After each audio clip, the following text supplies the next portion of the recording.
Opening scene. In the frozen mist of Japan's northern mountains, an ancient fear still walks beneath the snow.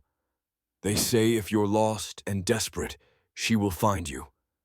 This is the story of the secret of the Yamamba. Introducing the protagonist. Meet Riku, a young man, barely in his 20s.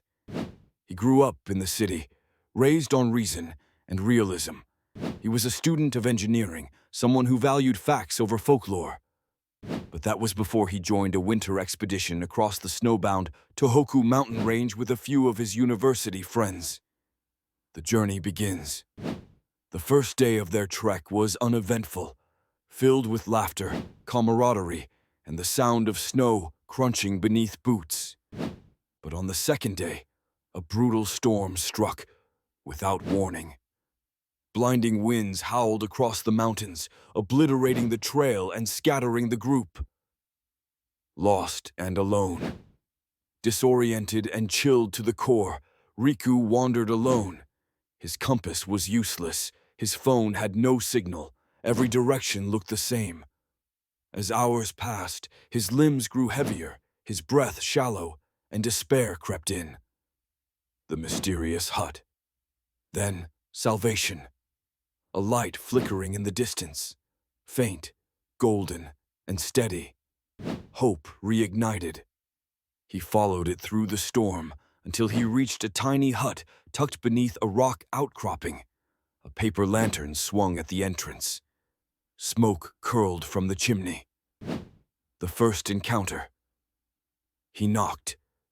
Silence. Then, the door creaked open. An old woman stood there, hunched and silent, her face obscured beneath a straw casa hat. She said nothing, just stepped aside and let him in.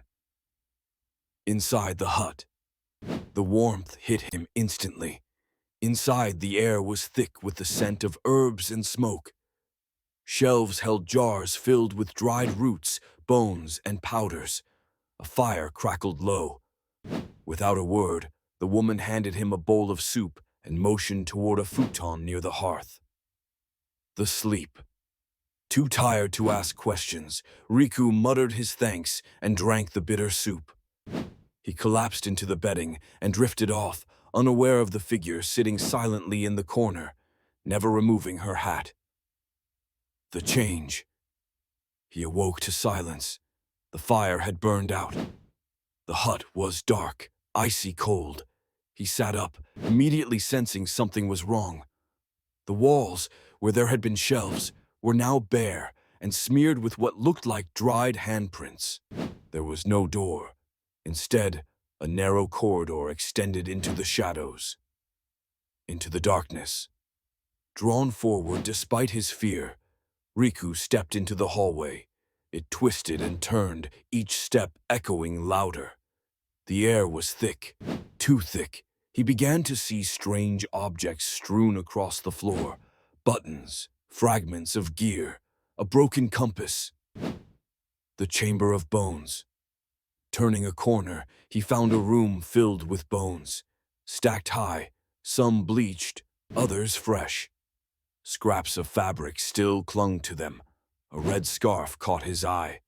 It belonged to Hiroshi, his friend. The realization. Terror gripped him. He wasn't the first.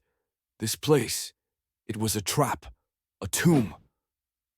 The Yamamba reveals herself. A dragging sound echoed from the corridor. He turned. The old woman was there, but changed. Her face exposed, skin pale and cracking like tree bark. Her glowing yellow eyes locked onto him. Her grin stretched impossibly wide, revealing rows of black, rotting teeth. "No one leaves once fed," she hissed. The hut shifts. Riku fled. The corridor writhed and twisted like a serpent. The hut was alive, reshaping itself. Walls bent, doors vanished. He was trapped in an ever-changing maze. The faces in the walls.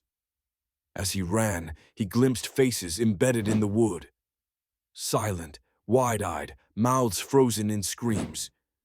spirits of others who never escaped. The charm.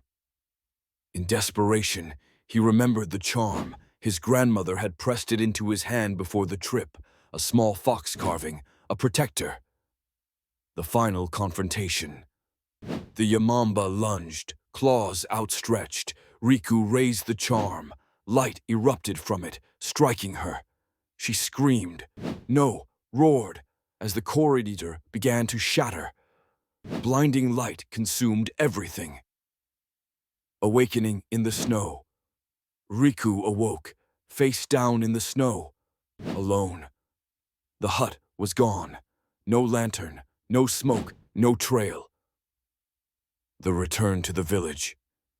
He staggered back to the village days later, weak and half frozen. The villagers listened silently as he recounted everything. The Yamamba tests the soul, an elder finally said. Few escape, fewer remember. Epilogue. Riku never returned to the mountains. He left that life behind. But on quiet nights, just before sleep, he hears her whispering his name. And sometimes he dreams of her, standing at the forest's edge, lantern in hand. Final warning. So if you're ever lost in the snowy mountains and you see a warm light calling you from the trees, don't follow it. Some lights aren't meant to be followed.